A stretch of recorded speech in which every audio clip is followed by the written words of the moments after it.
अंबरनाथमधील काँग्रेसचे तब्बल 12 नगरसेवक अज्ञात स्थळी रवाना झालेत। अंबरनाथ शहराध्यक्ष प्रदीप पाटील, भाजप प्रदेशाध्यक्ष रवींद्र चव्हाण यांच्या संपर्कात असल्याचं कळतंय।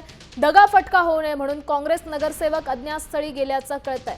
अंबरनाथचं राजकारण गेल्या 2 दिवसांपासून जास्तच तापलं होतं। भाजप आणि काँग्रेस युती संदर्भात राजकारण तापलं होतं आणि काँग्रेसमधून हकालपट्टी केल्यानंतर हे 12ही नगरसेवक नाराज झाल्याचं देखील समजलं होतं आणि त्यानंतर आत्ताची मोठी बातमी म्हणजे ते अज्ञात स्थळी रवाना झाले। या संदर्भात अधिकची माहिती देत आहेत आपले प्रतिनिधी अजय दुधाणे। अजय, काय सांगाल, जे नाराज नगरसेवक होते ते सध्या अज्ञात स्थळी गेल्याचं कळतंय, काय अपडेट आहे?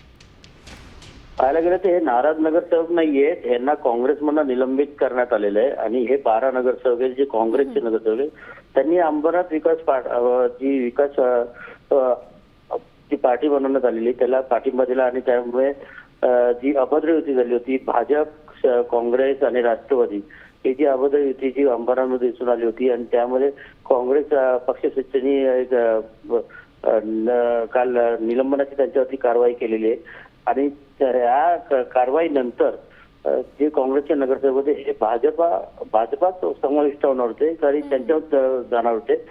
पण आता काही वेगळं गणित समोर येते कारण की अंबरनाथ नगरपालिकेत 69 नगरसेवक होते आणि त्याला 30चा आकडा गाठायचा आहे जो त्या नगराध्यक्षासाठी किंवा नगराध्यक्षासाठी सत्ता बदलण्यासाठी।